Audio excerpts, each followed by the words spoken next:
Tells you how few people are actually watching the video. Well, few people, and then also like maybe people just don't really care to enter a giveaway. Like I never enter giveaways and stuff on social media. So No.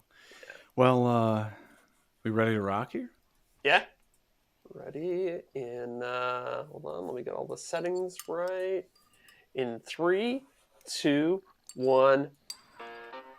Welcome to Off the Cut, a podcast where we talk about building, making, and answering all of your questions. I'm Eric from Spenceley Design Co. And I'm Zach from Zach Builds. If you have a question that you would like us to answer on air, you can send it to offthecutpodcast@gmail.com. You can find both of us on YouTube, Instagram, and unfortunately, because we have to keep up with kids, you can find us on TikTok too.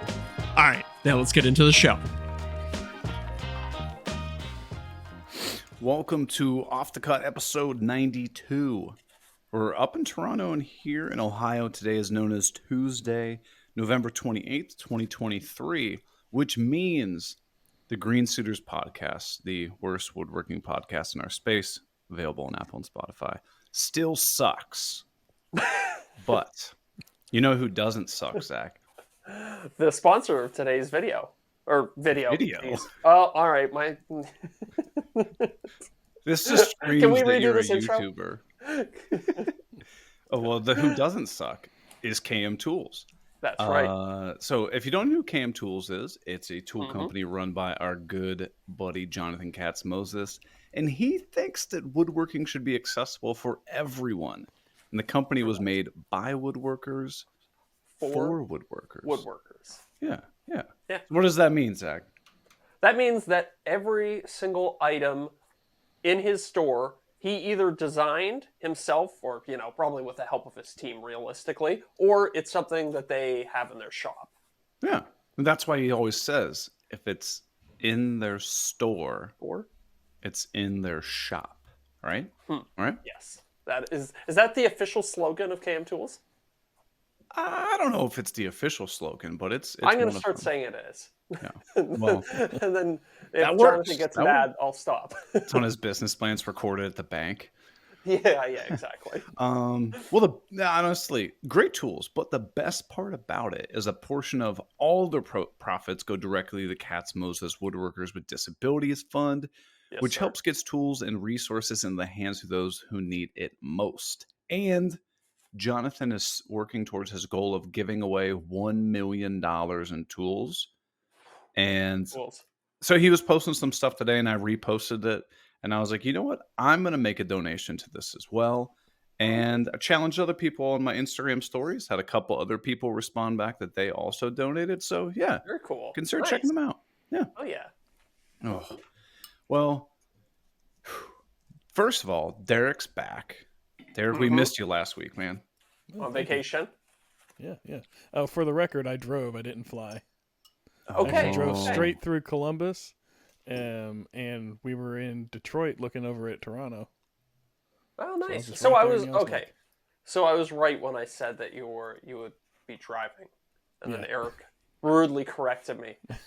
So how was the drive? Was it because I've kind of done that drive before, and it's a little tedious. You had a bad taste in your mouth whenever you did it. So that's true. And I also didn't have anybody else in the car with me to keep me entertained. So maybe it was fun with the family. Yeah, it was a good drive. Yeah. Good. We drove up, stayed the first night in Kentucky, and then we went on through Ohio and did Rock and Roll Hall of Fame and checked out Detroit and Milwaukee and Chicago, and then came back. I think when I did the drive, Kentucky was my favorite state, just in terms of like geography. There's a lot of hills and stuff like that. It's an interesting looking place. And then by the time I got over into Ohio, it was all dark, so I didn't really see much anything. Just the headlights in front of me. But it is a nice drive. So Kentucky is the best state. Yeah. It's a good all drive, right. yeah. Ronnie Fulton, you heard it here first. Your podcast sucks, but you live in the best state. Pretty. That's gonna Ronnie. You can use that as an endorsement now. I live in the best state. Off the podcast. Well, a lot's been going on. I don't know. What do you guys want to talk about? You want to talk about what you guys have been doing? We want to get back to the last half of the question for one of our Oh, right. viewers wrote in that we didn't get the chance to answer the rest of it, and we didn't want to just throw it on the ground. I think let's go back to answering that question because it was a good one. But before we do that, Oh I yeah. have to know, why is there a big stack of Festool tools behind you? Oh, okay. Well, first off, It I was bought all of them okay. except the orange one. For everybody listening at home and who can't see the video feed, there's probably a 4-foot tall double wide stack of sustainers directly behind Eric. So I think it's like 6 or 7 sustainers, if I had to guess. It's like 4 feet high. Oh, so the first stack is 3, but they're the Okay. biggest ones. So the ones, Yes. I think they're like the 400 or the 500 something millimeters tall. I don't know. I don't know how they work. That's a 3 stack, and then the one closest to me is 2 of those plus 3 small sustainers on top. And I bought all of it except the green and orange one because that was their Festool's Christmas gift to everyone. Oh, nice. Yeah, It's a camo sustainer. Yeah, they do Christmas gifts. It's a camo sustainer with a camo hat and coffee mugs. Cool. But the story of all the other sustainers was when I was at the Hartville hardware event thing like 2 weeks ago or whatever, right before Thanksgiving. They had a whole bunch of stuff that was on closeout. And a lot of it, like these big sustainers are called their cool-tainers, which is basically a cooler. And cool. inside of it, you get like a thermos, and it's lined with like foam, so it's like, insulated and whatnot. Well, here's the thing. It was cheaper to buy the cool-tainer than it was to buy the sustainer that was of equivalent size. And I'm going to need that to store tools. So I was like, I just got 5 of those. Yeah. And then you're going to rip out all the insulation and just use them. Right. Normal. Yeah. Right. Smart. And then like give the coffee mugs away to people or, something. One of them was a whole bit sustainer. So it comes with like tons of drill bits and like bit tips and stuff. That's cool. Also was on closeout. It was like half off. And another one's like some screwdrivers and whatnot. That would be one I just keep around the house. Again, like half off. I was like, sure, whatever. Yeah, End of the year. So ended up being I got all of those for less than the price of like 3 things full price or something. Okay. So that's not bad. But yeah, that was a good time. Well, we're on the subject of Festool, and I know I said we would do the question, but this is how the podcast goes. Yeah. I have a project coming up where I need to do a little bit of kind of mortise and tenon work. So you're gonna get the domino? Well, that's what I'm thinking. But so hear me out. Okay. It's not a particularly big job. I'm just making some props for a movie. I'm not even gonna make a video out of it. Yeah. They don't need to be super strong. It's kind of like it's an old school backpack frame. And yeah, so it's gonna be like a wood frame that has canvas stretched around it. Again, it's a prop for a movie. So I'm thinking, should I bite the bullet and finally buy the domino, or should I just be a cheap ass and just get a little doweling jig? Dude, you are gonna hate yourself unless you get a good doweling jig. You're gonna be so pissed off. Well, I could spend a few $100 on a really nice doweling jig, or I could spend $1,500 on a domino. The best jig. Yeah, I mean, you could get the doweling jig that Scott uses, the Dowel something. It's like a Canadian one, I think. Dowel Max, I think. That sounds about right. I know there's also Jessam makes a supposedly really nice one. I've not used either of them, but I've heard raving reviews for both. Yeah. So what do you think that'll set you back? $300-400 on tops? Like, let's be generous. The Dowel Max is $250. All right, so call it $300 after tax, shipping, whatever. Or do you get a domino, which I don't even know how much that is now after all the price increases, because they increase prices every year. Good call. Let me pull it up. I think mine was $8.99 when I bought it. Okay. Or $9.99. Or get the DF 500. Yeah, DF500. So, is this the Domino? It's Or is this... $1,200. Yeah, 1,500 Canadian. Okay. Huh. So you're talking a 5x cost increase. Yeah. So the Domino will be a hell of a lot faster and take Okay. virtually no setup. I'll probably need to do 4, or well, if it's dominoes, I would do 4 connections per piece, and I'm probably going to have to do 10 of them, so 40 connections. Or with the dowel jig, I would probably do 2 per, so double that and say 80 dowels. So I've done a time test when I was building a dining room chair a while ago, and I built one half of the chair with the doweling jig, one half with the domino. It was between 4 and 6 times faster to use the domino. Yeah. So okay. At that point, I mean, you're not really making enough where I think you're really going to save in time. If let's say you had to make 40 of these things, Yeah, domino. It's a relatively small project, but I'm just kind of like, and do I just? I don't even. I haven't even sent them a price yet, but so it might very well be that I take all the profits from this job and then use them to buy the tool. Yeah. So is it something you could see yourself using again later? That's the thing. I'm sure at some Zach point doesn't woodwork anymore. Yeah, exactly. I'm sure at some point I will find a use for it, but it's like it's a tough pill to swallow. It's expensive, but then I get to join the prestigious club of people who own dominoes. So yeah. Oh, I gotta see you use a domino to make a Nintendo or something. I'm sure I can figure something out. Yeah, but I mean, like let's say you wanna make a bed in the future, right? Boom, you get the domino connector set. Yeah. And now you have like knockdown furniture that's not garbage. Yeah.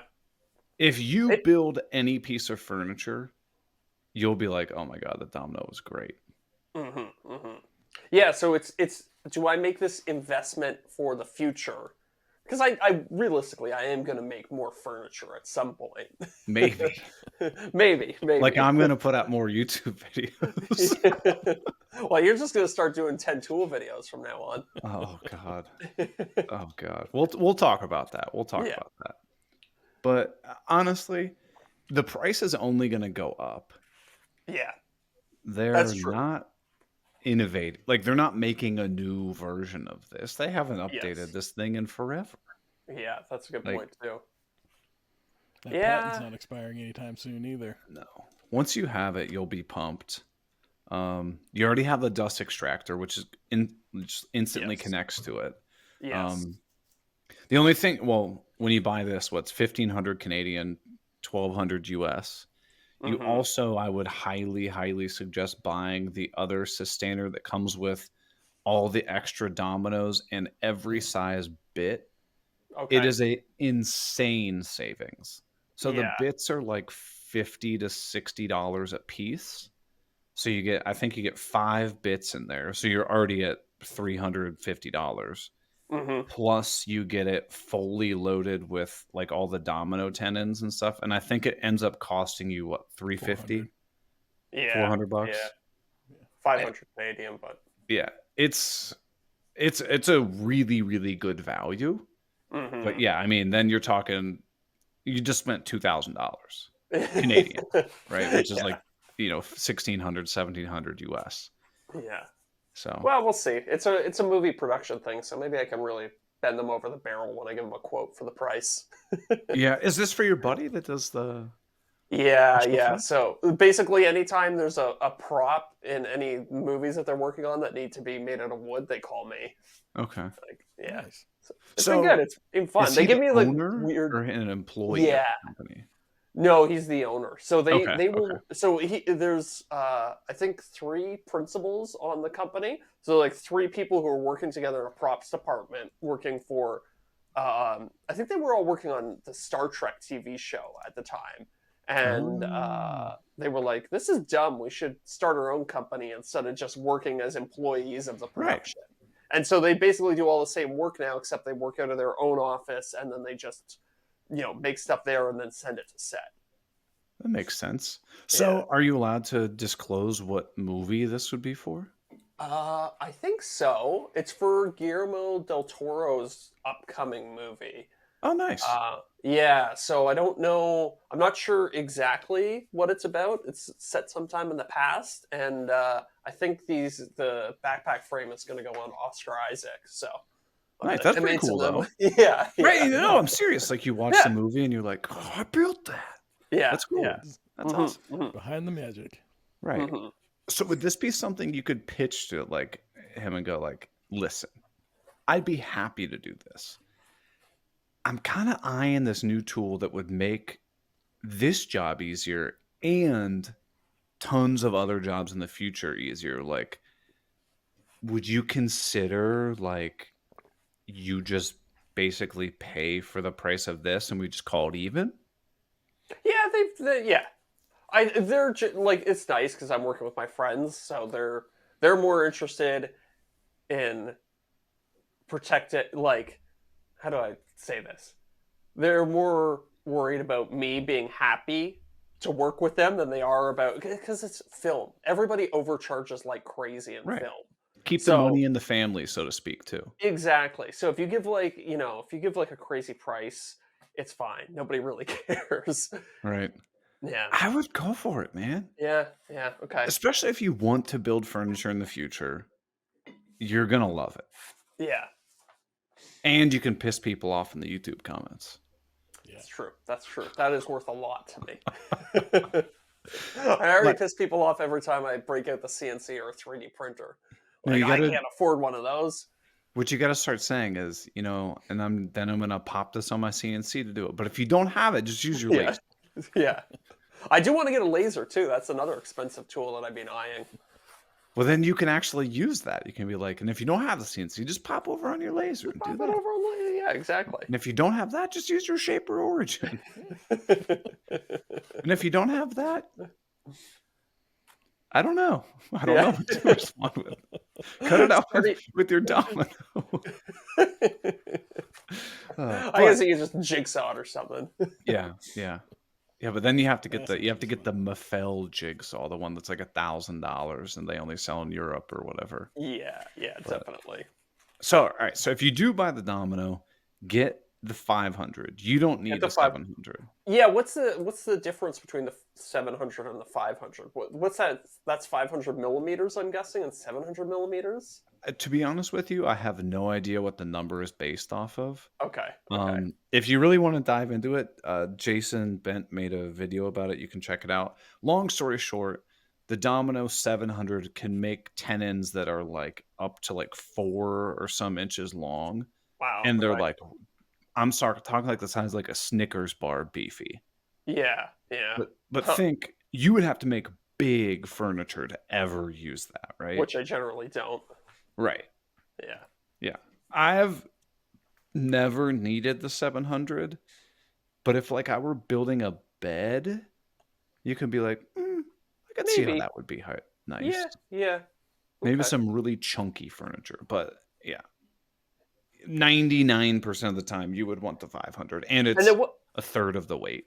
What about the accessories? Like I'm looking at, so you can get it two ways. You can get the what do they call this? The set, the 500Q set, and then there's the 500Q plus. And for some reason, the plus has less stuff.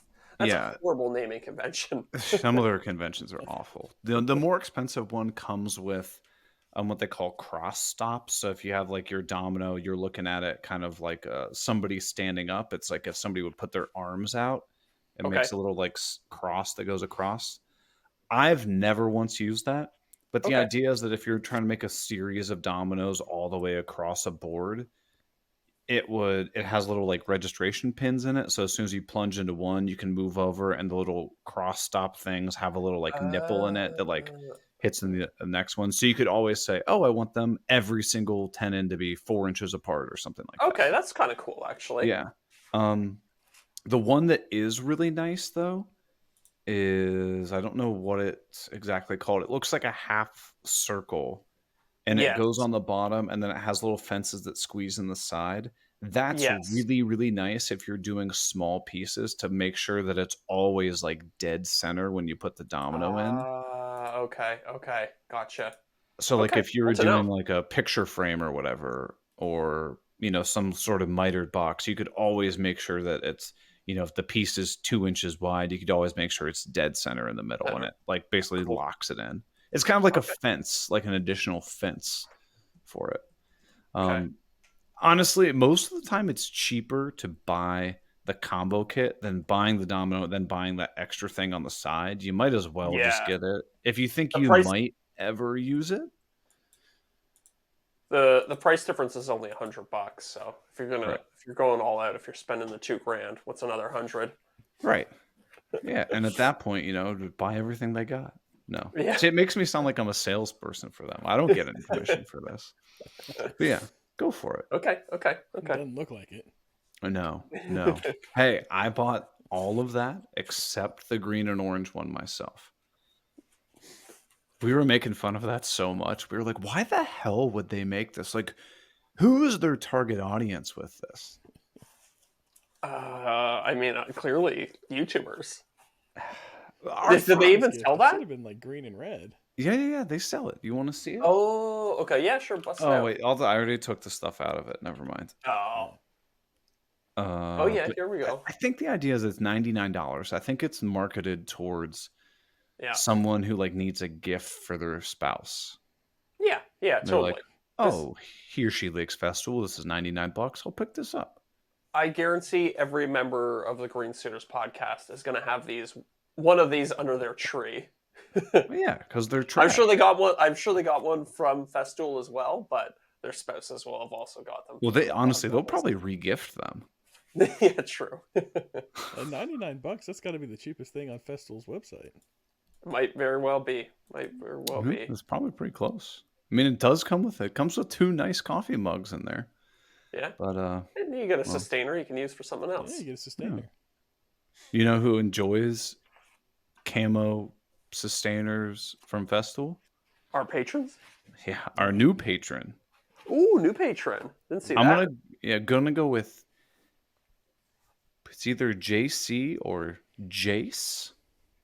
Okay. So we'll go with that. And then so Jace, I like Jace. I'm gonna go with Jace. I get into JC. We'll All just right, call them different things. Yeah. Well, Jace has unlocked the Yeah. after show and a bunch of other perks, including the giveaway, which that we are going. We're gonna pick the winner tonight live on air. Yeah. Yeah, Oh, we're gonna do it live. Oh, that's extra yeah. exciting. I like that. Yeah. Every month, KM Tools wants to give away a $50 gift card to patrons, and to celebrate the first month of the partnership, he's also giving away his Pro router plane, which is a $230 value. Yeah. All you have to do is sign up to be a patron. You get access to the after show. You get our private Discord server. You get I forgot about this. Our first live video hangout that we did last week, our BYOC that we do with patrons. BYOC? Yeah, absolute that was blast. It was a blast. Mm-hmm. We stayed on for almost 2 hours? Yeah, something like that. Yeah. But we had a great conversation. It was a blast. No, it was fun. It was like I don't know. It was nice. Just oh god, shooting the shit. Sorry, There it is. I was like, oh, explicit. It was fun just shooting the shit with our patrons. It was nice to put some like faces to names. Yeah. And just have like a casual conversation. Yeah. And with that, we want to thank our returning top tier patrons. We've got Chris from Black Forest Creations, sure do. Josh at Freedom Workshop, Dadu, and Corey Duvall. Now I know what you're thinking. It's a bit shorter than normal. That seems shorter than normal, and we totally know. Surprise, surprise! It seems Patreon has gone into this lovely issue again, where people's billing account is just, who the hell knows what's going on. Like, it shows that people are active but they've canceled, or they're active but it's expired or something. We don't know what's going on. So just a friendly reminder, if you canceled, it's all good. No hard feelings. Totally get it. Right. But if you do want access to the after show and you're like, man, the after show hasn't popped up on my phone in a couple weeks, just log into Patreon, check it out, and you'll get it all situated. Yeah. So with that said, should we announce the winner of the first giveaway? Like right now? Yeah, you want to do it now? Like an after. Yeah, I thought that was just an after show thing, but heck yeah, let's do it right now. No. All right. So I downloaded all of the patrons. I put it in a spreadsheet, and it's a random number generator. It does, some special stuff. And this is exciting. Do we have a drum roll thing? Oh, I bet we do. Hold on. Oh, I deleted a bunch of them. Not pausing. We are not pausing. No, We are not pausing. I have this. Okay, that's pretty good. We can at least give the hand claps when the winner's announced. True. Yes. You guys ready? Mm-hmm. All right. And here we go. The winner. Uh-oh. Camera just went out, didn't it? Yes, it did. Oh, my Lord. Accessory. Hold on. Technical difficulties. I see. That was me. I hit the enter key really loudly. I actually already know who won. Oh, my Lord. Well, because I just hit the enter key. This is great podcast. Or toes. Okay. I'm back. Okay. You are? I'm going to hit it lightly. Okay. Actually, I already hit it, so I already know who won. The winner is... And then let me guess. What tier do you think this individual is? Are we talking tier 1, 2, 3, 4, or 5? Because the higher tier are the better likelihood you have of winning. Yes. This $280 gift. Here's my hope. Okay. Is that it's going to actually go to one of the lower tier patrons. Okay. Because as much as I would love to reward our higher tier patrons, I really love the idea of somebody. I'm hoping it's somebody who signed up recently, so they've only given us like $3, and they're immediately getting like $350 in value at the other side. Ooh, I see what you did there. Well, the winner is, and Derek, what was your guess? What tier did you say? Level 3? Level 3. Okay. It was a tier 1 person. So Zach, you got your wish. Woo! You ready? Yep. The winner of the inaugural KM Tools Off the Cut podcast month 1 giveaway. And as a reminder, there are more giveaways coming every month. But this month is a $50 KM Tool gift card and a $230 KM Tools router plane. That's a good giveaway. For a tier 1 patron. It's a nice tool. Is Chris Babick. Woohoo. Oh yeah. Congrats, Chris. Chris. Well done, Chris. Your dame now. Huh? That was nice. I just said well done, Chris. Chris, I'm writing your name down right now. I will email you tomorrow to confirm with you. If for whatever reason you're like, I want to give it to somebody else, totally cool. I'll get in contact with you, and then we'll get you set up with Jonathan, and we'll get that sent out to you. Hell yeah.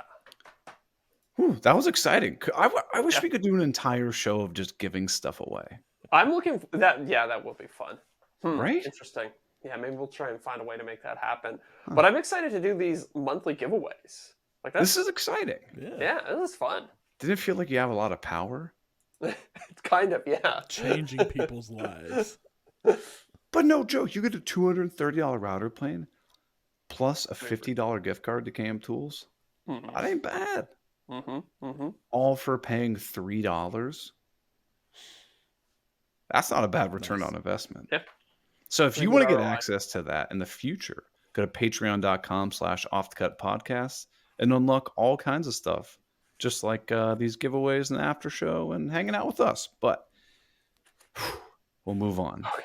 Yes. So let's get back to our question. Yes. Yeah. Okay. So the reason this came up is, as we've talked about this fairly often, we often get questions from people on Instagram or whatnot. That's a fantastic question, but it's asked like for us to answer these questions, it would be a disservice for me to respond in a text format. Yes. So I replied back to him and I was like, we're going to answer this on the podcast because we could talk about this for an entire episode. Great question. So we answered like the first half of his questions last week, but I'm going to kind of bring up what we have left to discuss. Okay, perfect. This is from refresher. Yeah, I know no one else remembered. Daniel Soroka says, shooting my first video with a family member who was a videographer, wanting to shoot YouTube, then use YouTube content to shrink down into reels for other social media outlets. Here's my overall picture. Start selling furniture using social media as an outlet for more advertising / growing a brand. Do a fun, educating style of video, sometimes partnering with other Columbus content creators. So I know that was a lot, but I wanted for you to understand where I'm coming from. I'm a person who's very process driven and modifying processes to do them better as I learn. And there were more questions, but we answered the other questions on the, latter half of the last episode. So diving in. Go for it, Zach. Oh, you want me to go for it? Okay, Yeah. so, well, I swear we talked about, there were some issues in what he kind of laid out at first there. Right. And I think we touched on it a little bit last week, or maybe did we do that in the after show? I think we just touched on the don't use a videographer for your first video. And I think we kind of ended it there.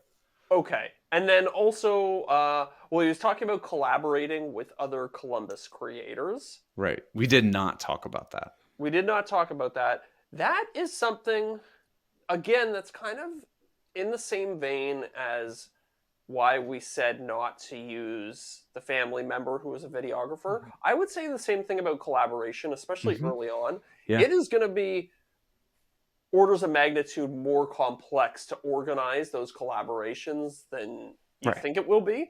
And it's the payoff for those collaborations, unless you really, really just love working with other people for the fun of it, in terms of growing your audience and your subscriber base and stuff like that, those collabs are going to be relatively worthless. You might pick up, a little bit here and there, but you would be so much better.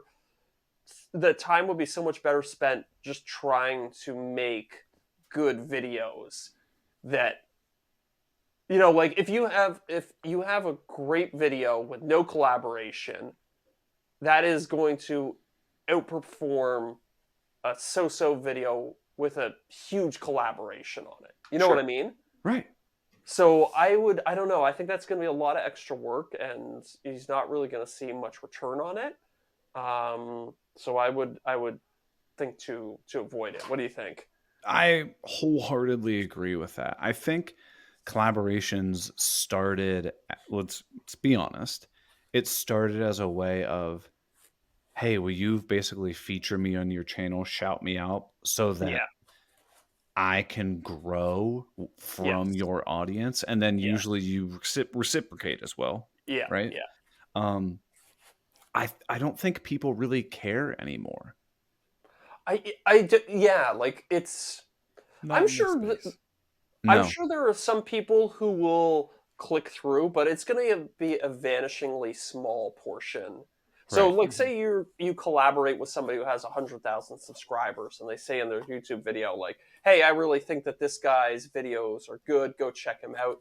You might get like, I don't know, 500 people or something like that. Maybe, yeah. Like, it's and those are going to be low quality subscribers too, because they might not be perfectly aligned with your content. I would just focus much more on building your own audience, and don't look at that. There's a lot of advice out there on social media about how you can kind of jumpstart your growth by latching yourself onto other content creators, and I really don't think it works. Yeah. And also, like, I don't know, there's an element to it of like, I mean, a lot of time smaller creators will ask me to collab with them, and it kind of just feels like, unless I know the person well, like we've talked in the past, it just feels like somebody's trying to use me or like use my audience. And it typically comes from people you've never talked to. Yeah, it's like, it's one thing when it's, somebody that you'd be talking to, you're like, you consider that person a friend, but I've had people reach out to me out of the blue and ask me to collab with them. And it's like, yeah, like I don't know. It just And feels not a little transactional and gross to me. right. And like not I'm saying this to not try to come off arrogantly. If somebody reaches out to you that you've never heard of before and they're like, "Hey Zach, I want to do a collaboration with you." And the first thing you're thinking is, I mean, I hate to say it, I'm sorry, but what's in it for me? Yeah, yeah. Like we're going to spend, a whole week on a project. I'm going to stall everything that I'm working on to help Mhm, you create a video that I get mhm, nothing back on in return. Like mhm. we're I'm sorry, we're really busy. Like And I think maybe some of that comes from the naivete of not knowing how much work goes into making a video. Like I yeah, thought I yeah, was yeah, gonna yeah. collab a lot more when I first started my channel. Oh, I wanted to too, and then I Yeah, made, like, 2 videos of my own, and I was like, "This would be a nightmare to collab with someone." Is and this you a bad realize time to bring up my new idea? Get out of here, Derek. but yeah, like I used to think I would collab all the time, but then you realize you're so goddamn time strapped all the Right. time. You Yeah. just don't have an extra week to kind of go mess around with somebody in their shop and kind of play around. And so it has to be like very strategic, and it has to make a lot of sense for both parties in order for it to be viable. Right. So, like, let's you got a decent sized YouTube channel. You reach out to, I don't know, what's, Marquez? I always forget the guy's last name. Marcus Brownlee. Yeah, yeah, yeah. You guys are both in the tech space.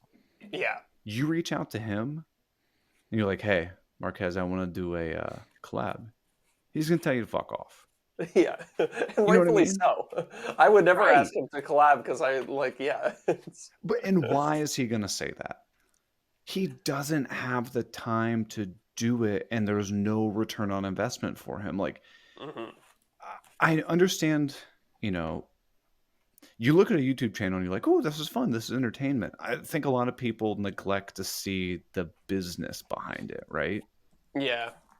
Yeah. And he has to, just like you and I, every other YouTuber out there has to utilize their time to grow their business. And do they do Mhm. fun things? They do charitable things? Yeah, absolutely. But Yeah. if if you accepted every single time somebody wanted to collaborate with you, you would never get anything done. Yeah. And it's So I tough. think I think bottom line, collaboration, I would not look at that as an avenue to start or launch or help accelerate the launch of a social media brand. I Agreed. think early on especially, focus on scoping it down so that you can do it solo. Right. Try to minimize the number of variables involved. Until And you, go ahead, Derek, go. I was gonna say, until you make it to the size of Jason Hibbs and you make it a Patreon giveaway thing, the collab's Right. not gonna work. Yeah. Yeah. Look, look. There are ways that collabs can work. I'm not like poo-pooing the idea entirely, but I would not put it as like one of the central pillars of your growth strategy. Right. Mhm. So like if like something that would work well, like Zach and I are good friends. If Yeah. I and even then, if I ever pitch this to you, Zach, I can see you being like, "Oh God, I don't know." But say like I, was building some piece of shop thing or building a piece of furniture, and I was like, "But I really want to add some tech stuff. I'm gonna bring in my buddy Zach, who's gonna help me, and you'd like be featured in the video, basically." Yeah. Even that would take so much orchestrating and planning, and like you're thinking, like, "Okay, yeah, that would." It's basically an excuse for us to hang out. Yes. Yes. Which is worth it sometimes. Like that's like For sure. like is getting to see your friends and hang out is fun, but Yeah. again, I wouldn't. I don't know. Yeah, I would, especially early on. I would not worry Right. so much about the collab stuff. So, in the case that you and I would collab on something, somebody Hmm. is watching my video. I've got like 100 or so YouTube videos. You've got a 100 or so. Hmm. Um, if they saw you in my video and then they went to your channel, they would go, "Oh, he's got 100 videos for me to watch." If your first video or second or third video you put out as Oh, a collab, yeah, now yeah. these people go to your channel and they're like, There's "This nothing guy here. has It's a two ghost They town. got nothing else videos." to offer me. Yeah, Yeah. exactly. Yeah, And that's a great especially if point you that I haven't didn't even think nailed of. down, like, the branding, like, thumbnails, the titles of, and Mm-hmm. somebody's like, I don't even know what this guy does on this channel. Mm-hmm. I think everything we've talked about is don't start with collabs, consider it in the future, but don't view it as a growth strategy. Do it because you want to do it. Yeah, because you're genuinely excited about the collaboration. Right. Right. Yeah, I think all of these things that people kind of say to bootstrap your growth or to help accelerate your growth, it's like you got to nail the fundamentals first. Agreed. And the fundamentals are good videos that people watch. And if you can't do that, don't even worry about all the other stuff. Yeah, I don't disagree. You're putting the And cart before the horse. right, right. And so that kind of brings me to one of the other things you brought up is wanting to shoot for YouTube, then use YouTube content to shrink down into reels for other social media outlets. So Yeah. I did that. Mm-hmm. I still kind of do that. Mm-hmm. I waver on this one. Mm-hmm. As yes, you already have content shot and you can utilize it for other platforms. Yes. But other platforms don't pay dick. Yeah, yeah, yeah, yeah. Yeah, I mean, again, focus on the fundamentals. And scope down when you're first starting out. Keep it manageable. Pick one platform that you're going to excel at, and then worry about Agreed. branching out into other things. Yeah. I do like. I go back and forth on this. Like I've stopped now posting a lot to other social medias other than YouTube. But for the aforementioned reason that they don't pay dick. And I think if I do ever get back into making more short form content, I think I will eventually, but I'm going to be more strategic about it. I had this strategy early on of you make the YouTube video and then you're essentially looking at the YouTube video like, what part of this video where can I find short form content in this long form content? Yes. And I think that kind of volume approach doesn't work anymore. When I do it again, I'm going to take a more strategic approach where I'm planning the short form content before I make it. Yeah. And I'm filming specifically to support that short form content because the people when they're on Instagram or they're on TikTok, their attention span is so short.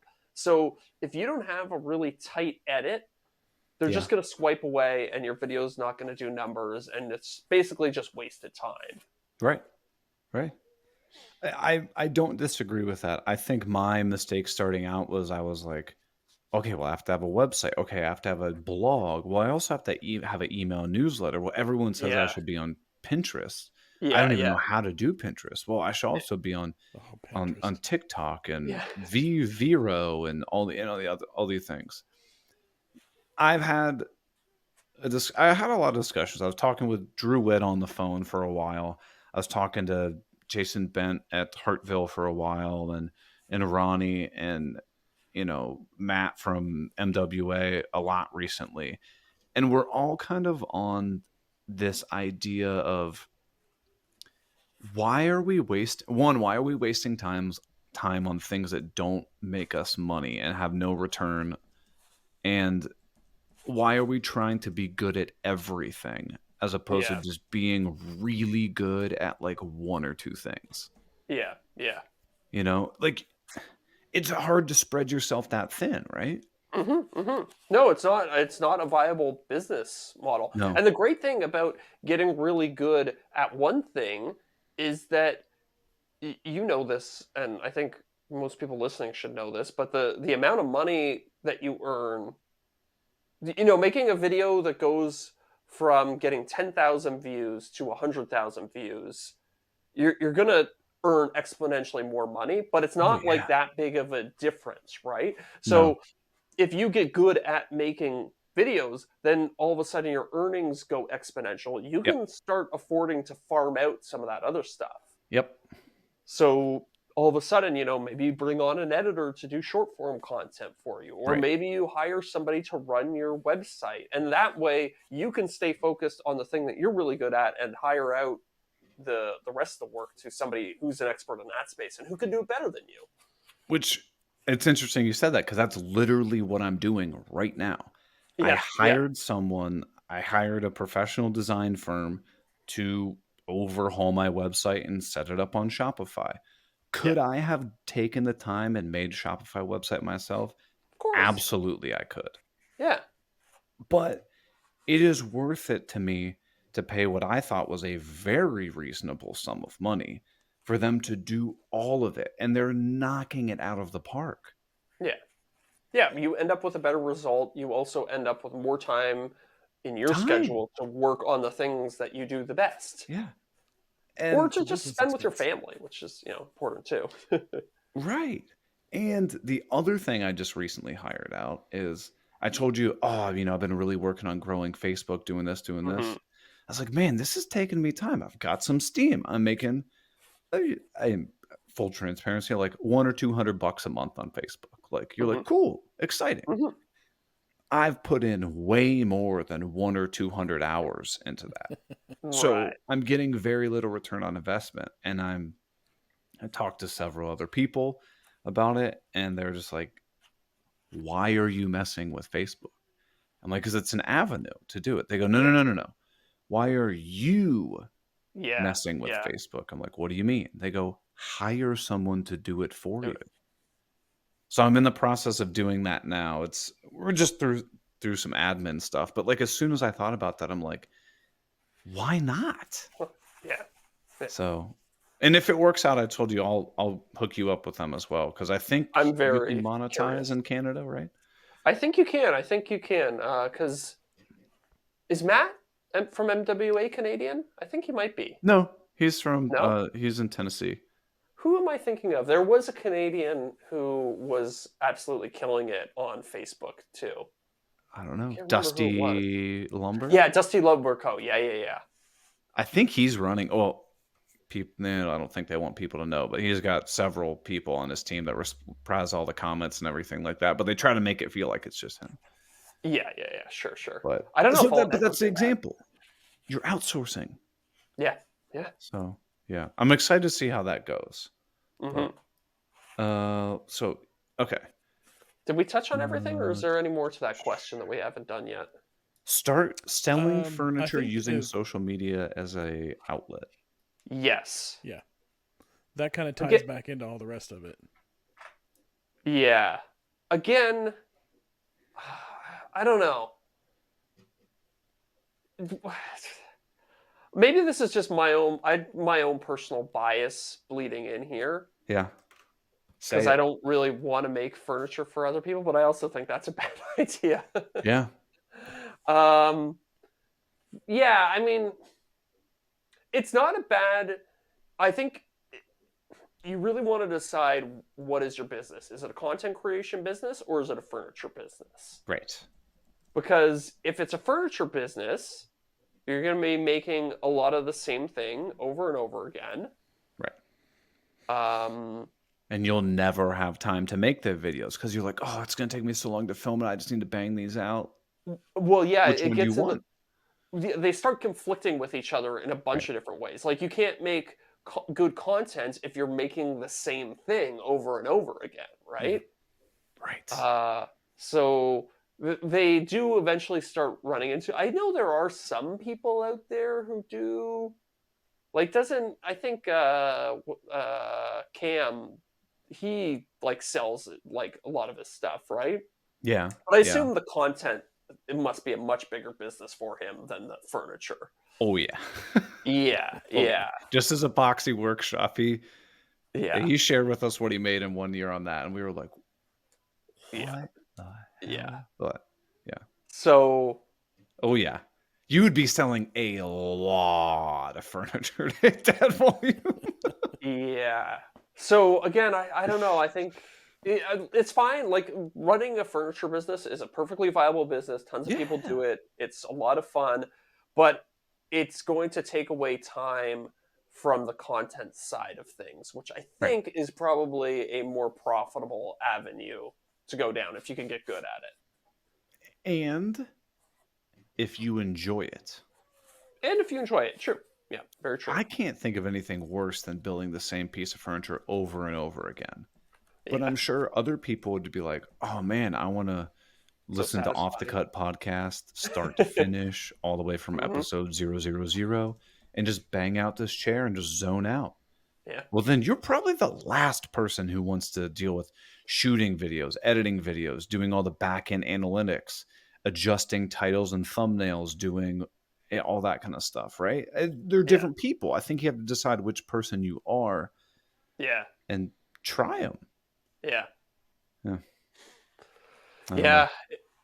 And I get, but maybe that's just our personal bias because we don't enjoy making the same thing over and over again. So there's probably a creative way to get around it, but that's just my first impression. Doesn't sound like a good idea to me. But so Daniel basically got a 1 hour long consultation. Yeah, on an Instagram question. And I feel like it was negative, like we were saying, like a lot, don't do this, don't do that. But I think redirecting. Yeah, just like course correct a little bit, because Eric and I have gone down many of these avenues already, and we're trying to speak from experience and save you time. Yeah, right.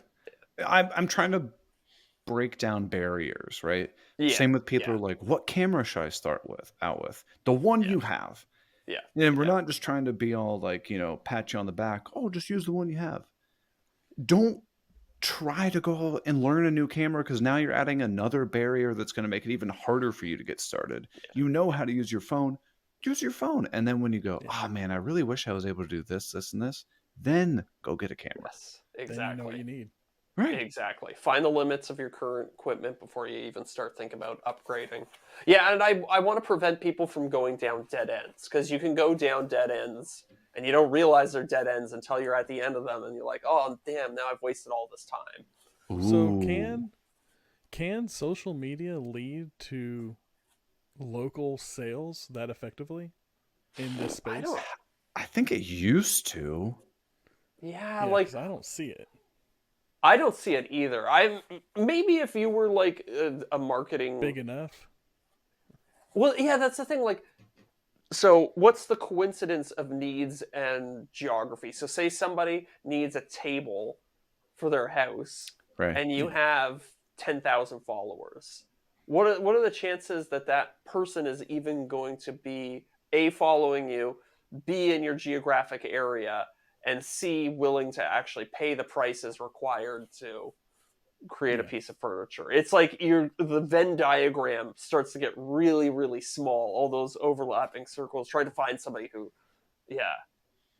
So get hooked up with an interior designer. Yeah. Get a nice portfolio going. I think we've talked about that before. Yes. I think that's a much better way to find consistent work. Right. I'd say from my observation, not experience, it seems like you've got two lines that are going to cross. You've got you creating content and making money from that, and then you creating goods and services and making money from that. And eventually, one of them start going higher than the other. Yeah. You're either going to be making more money from the content, or you're going to be making more money from the goods and services, and you got to pick a lane. And then one of them can kind of be there on the side. But really, like, what's your main focus going to be? Yeah. Because you both.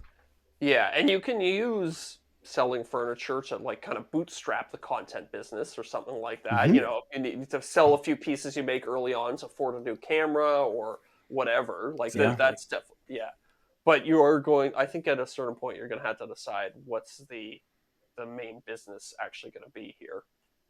And I mean, the camera went out again. What is going on with this thing? You must have like a loose USB cable or something. You're back for a half second. It's just toggling it out. Yeah. Anyway, what I was gonna say, I'll adjust once somebody else starts talking. But we're not shy in saying this, and we've talked about this a lot.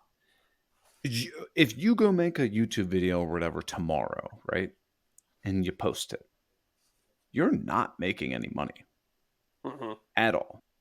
Now, if you go make a cutting board or cornhole boards tomorrow and you sell it, boom, you have instant money. Right? Yeah.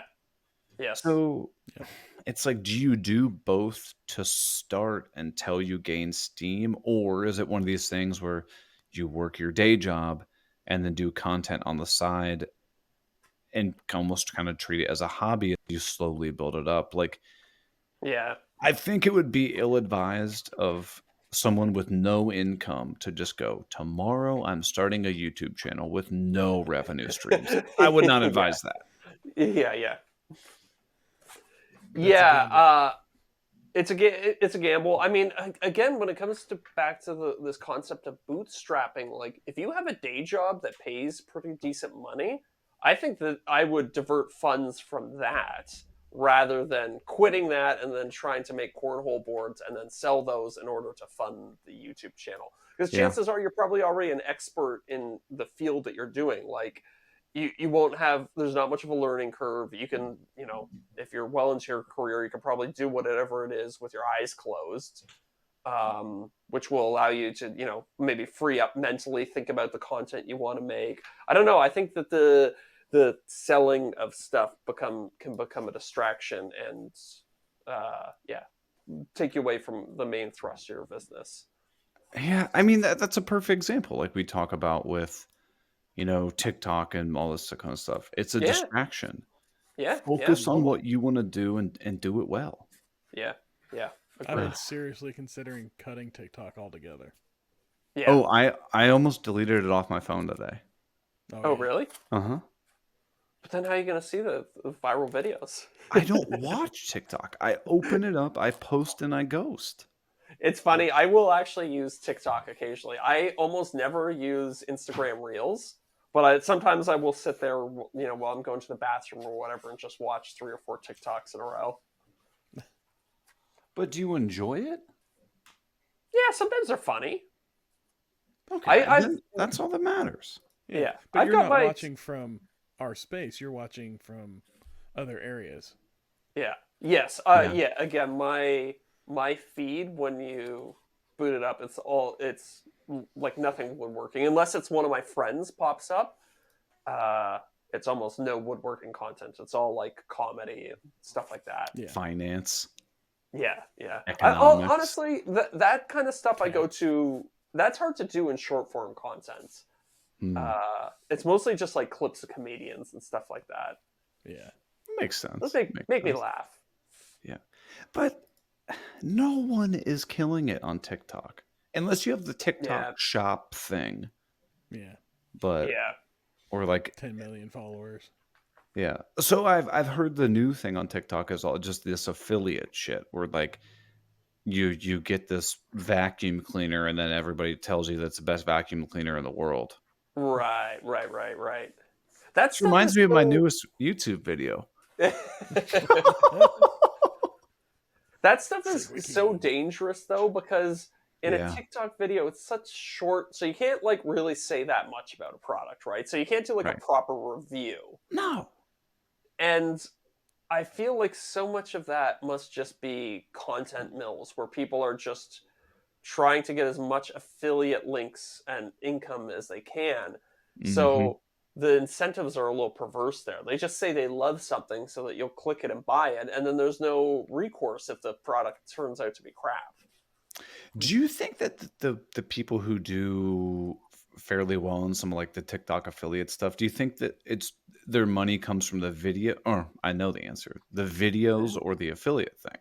It's the affiliate. Well, yeah, I think affiliates are probably a big part of it. Like, because the TikTok pays $100 per million views or something, like, if that. Oh, less than that. Maybe even less than that. Okay, so, and we know the affiliate stuff can do quite well sometimes. Oh, yeah. So it's what's Amazon pay? Somewhere between like 1% and 3% on 3%, depending on a the click item. link. Yeah. I've got some affiliate things that are 25 to 50% commission on it. Oh, really? Oh, because they give you those like are you talking Amazon or are you talking like private? Oh, okay. Private companies. Private companies, yeah. Wow. Yeah. Like MagSwitch is 50%. Yeah, that's pretty crazy. So you buy $100 MagSwitch, I'd get $50. Yeah. But honestly, the products are insane of theirs.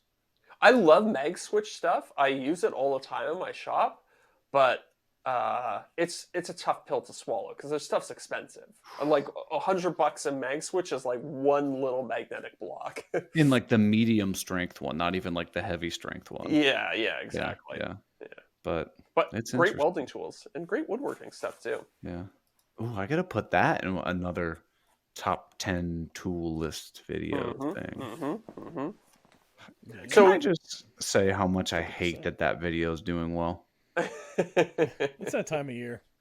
It's I that time of year. know. I Do you think that know. video would still do well if you put it out in March? I don't know. Hmm. I mean, you Yeah. know, it was strategery. I put it out at this time of the year Strategery. for a reason. Yeah, totally. Right. So I tell you the Yeah. story behind that one. Well, you saw Matt from MWA do it, right? So I saw Jason Bent do it. Oh, Jason And Bent did it too. he did one, and Drew Witt is actually the one who made him the thumbnail and title. Oh, really? That's funny. And then Matt did the exact same thing. And then I was talking to Matt the other day, and I was like, hey, dude, I think I'm going to do a pretty similar video. And he was like, yeah, dude, get in on it. He's like, go for it. So I literally did the exact same title and thumbnail as him.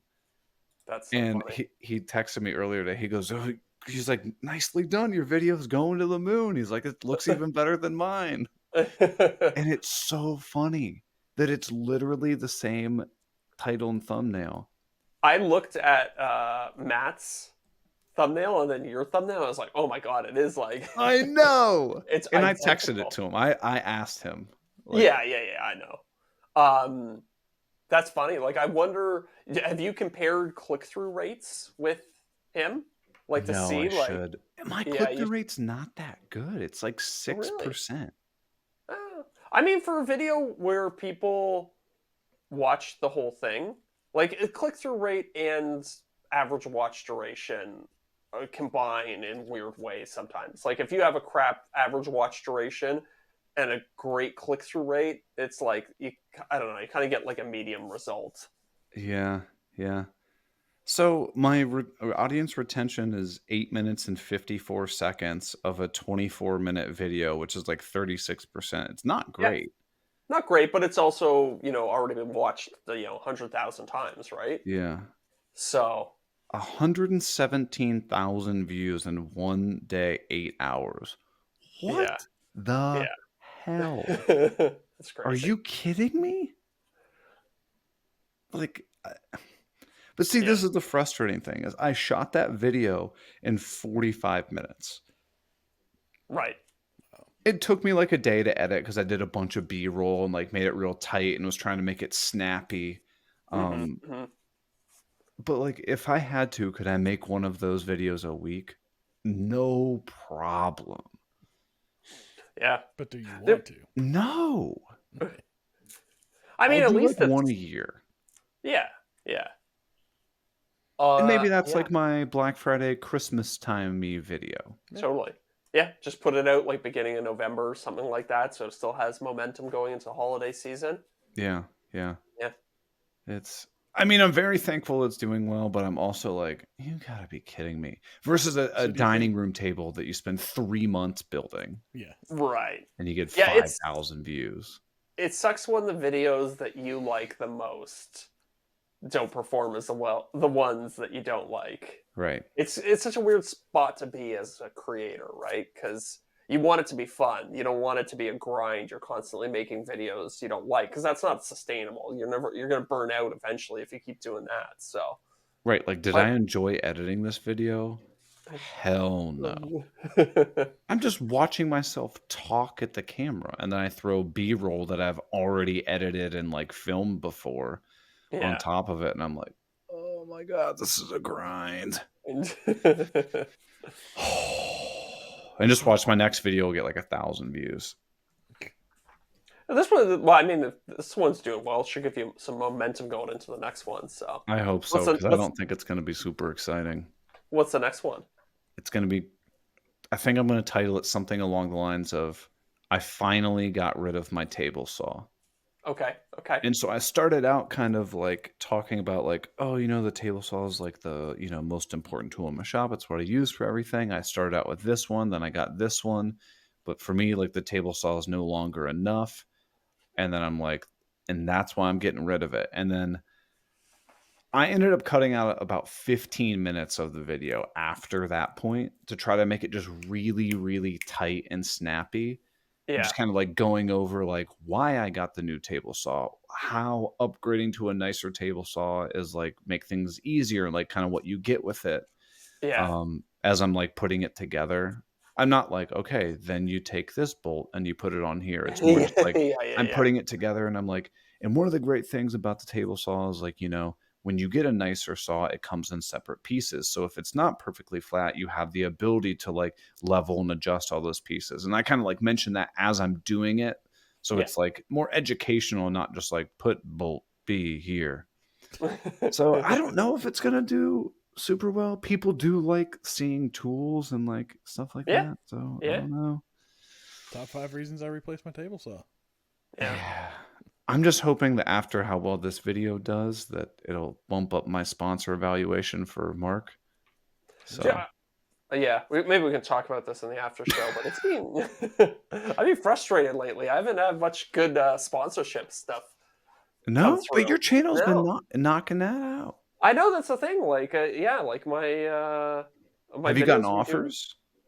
Just nothing that's really like stuck. There was like some stuff, some people kicking the tires earlier, but haven't had anything in a while.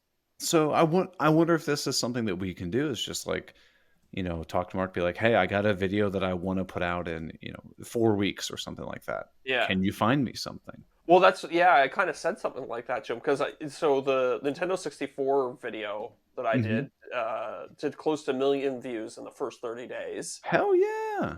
And I have a very similar. Well, I already talked about it on the podcast. I'm going to do the PlayStation 2 next. Yeah, so which might even do better. Which might even do better. So, and I mean, it should at least in theory be somewhere in the same neighborhood. Very similar topic, Yeah. Similar idea. So I'm like, I want to get a good sponsorship for that, but I also want to get it out before the end of the year because RPMs are really high. Oh, yeah. So I'm kind of like now conflicted. It's like, do I wait for a sponsor or do I just put it out sponsorless so I'm, I'm going to have a talk with Mark and figure out what to do. It's a tough decision. I mean, do you potentially miss out on thousands of dollars by not doing a sponsor? Or does having no sponsor and then you get the video out during this season where ad placements are a lot higher, does that behoove you? I don't know. Exactly. It's a little bit of a thing. Anyways. And does the video perform better with no sponsor on it? That's always a conundrum we could discuss ad nauseum.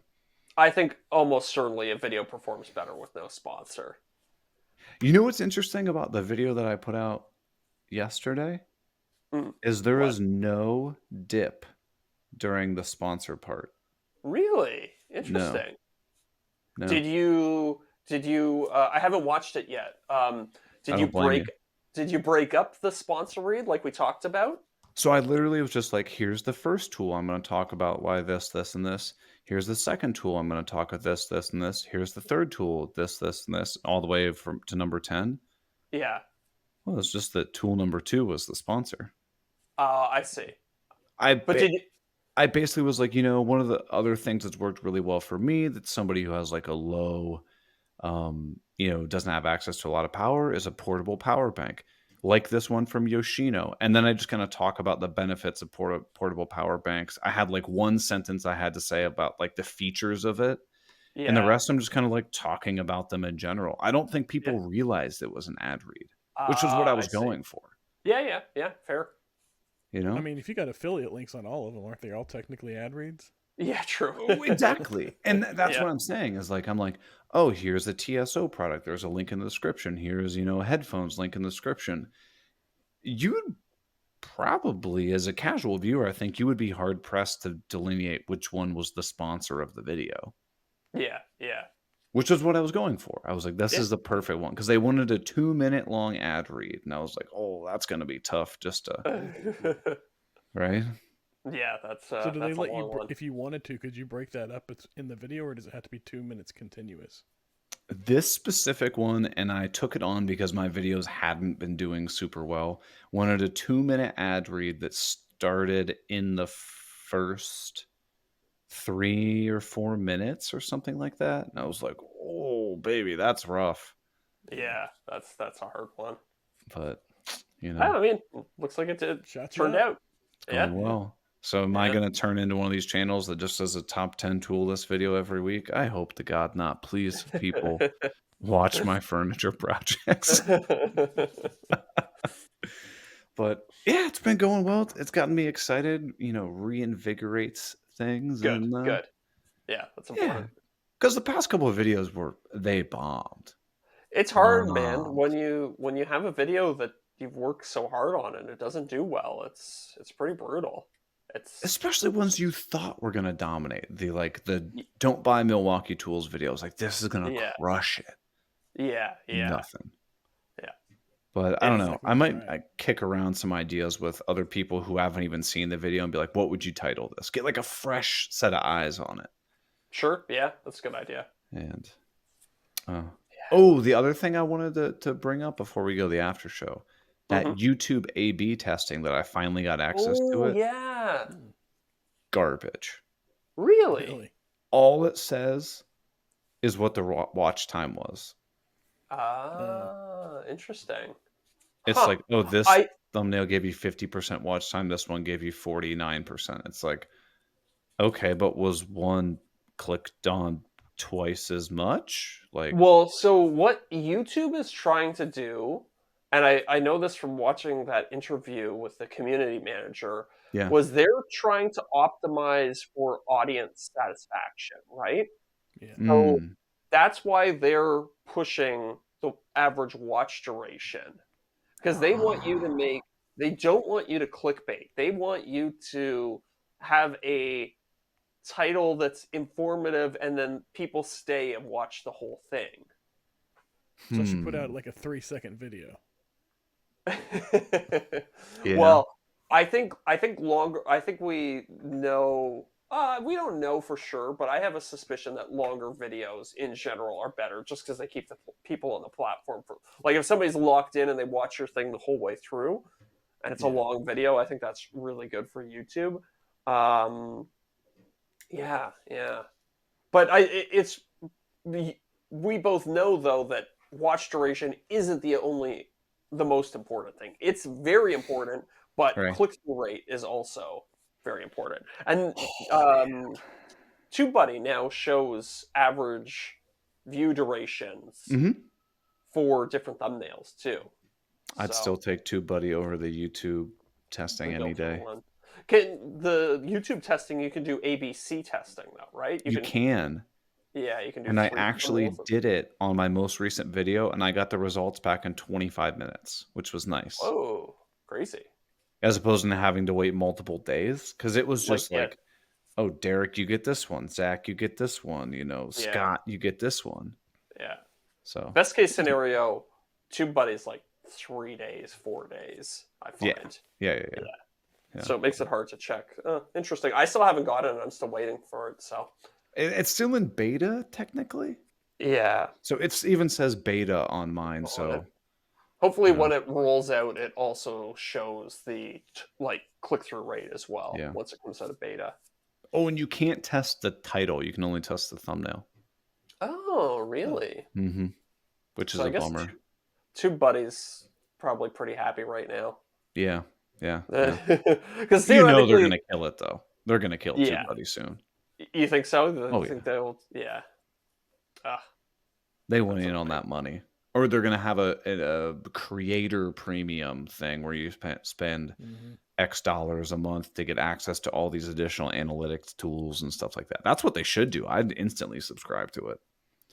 Yeah, but YouTube already keeps 45% of all the money you make. So they're if you're doing better, they're already making more money, right? So they want you to get more views. Like, your goals are pretty much aligned already. So I don't see what the point of them charging $100 a month or whatever for some special analytics tools would be.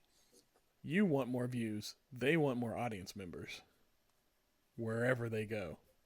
Yeah. Yes. But you guys know where we're going to go? The Aftershow.